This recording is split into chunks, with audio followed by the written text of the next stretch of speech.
Hello. So this is a going first replay versus Tearlaments. I saved this replay because this is probably one where I could have also played a little bit better. So let's just jump in. We open 2 hand traps, pretty solid, Imperm and Maxi.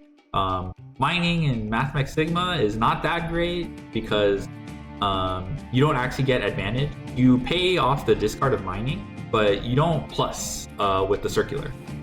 Because the Sigma, even if you ran 2 Sigma in this situation, you'd just be reviving the Sigma you discarded, and then at least you set up 3 names. So that's just something to point out. It's great versus Ash, but not that amazing if you've already comboed. You know, sometimes you just want a plus. Alrighty, so we get circular, no brainer here.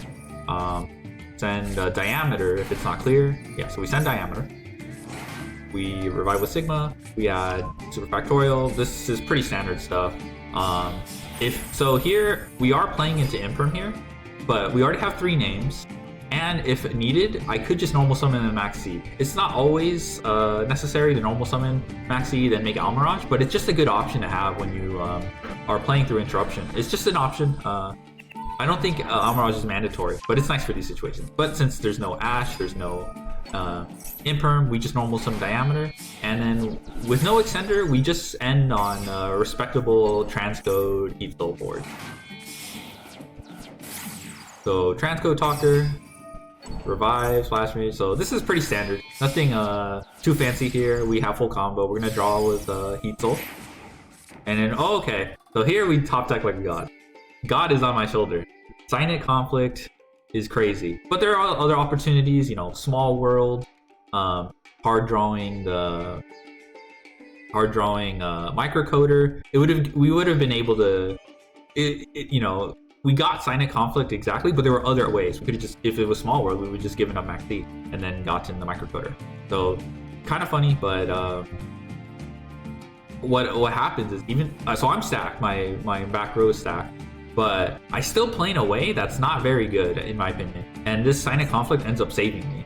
So I think it was sloppy, but I had such a powerful card that it made up for that. So let's just see. This is a Tearlament.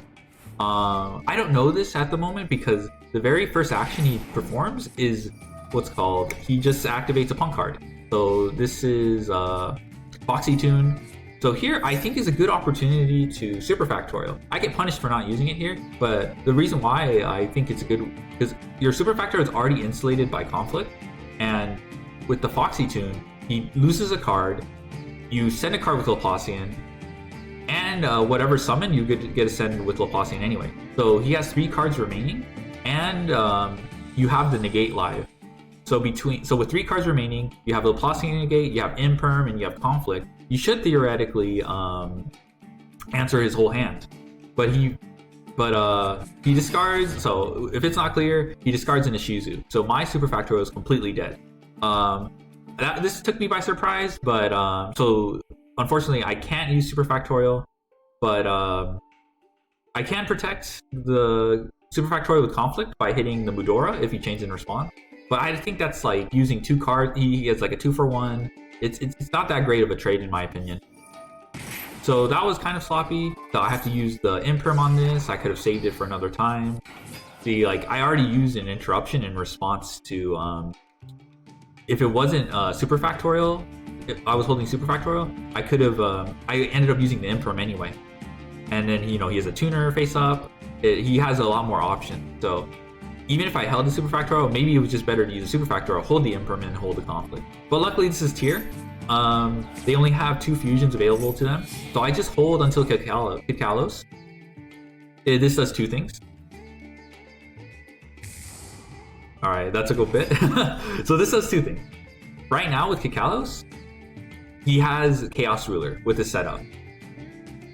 So by waiting for conflict, you banish the Kikalos, and he can't do something fancy like send another name or something like that and go into Kikalos and then go into Chaos Ruler afterward. So this was the best time to conflict, but I got really lucky because he already uses normal summon with Rhino Heart. He already used 1 fusion, and it doesn't look like he can play further past this. So he just explodes. I mean, he was under Maxi as well. It was very unlikely for him to win, but I think by not activating super factorial early, in this instance, usually it's very good to hold it. So which is why, but I ended up using the Imperm anyway, and then I got. It's not likely that you'll have to deal with an Ishizu, but that's just something to keep in mind when I reviewing replays. I think the Ishizu in this instance was less important because I think that's just been my experience with Ishizu. The shufflers don't really do much if you're already set up. You just have to find a way to prevent them from milling, and that's what the and if you prevent them from milling, they can't really play. So that's been my experience with tier. The shufflers, they're annoying, but you can kind of just bait them sometimes. Like Splash Mage, you can stagger your revives with Splash Mage, Sigma. You don't summon everything. The only thing that summons everything at once is Super Factorial, but that implies you've already set up and went first, which means you already kind of have an advantage. So yeah, that's all I have for this replay. It was kind of a small misplay. I set up and got the conflict. It was pretty unlikely to lose, but it's just something to consider. All right, thanks for watching.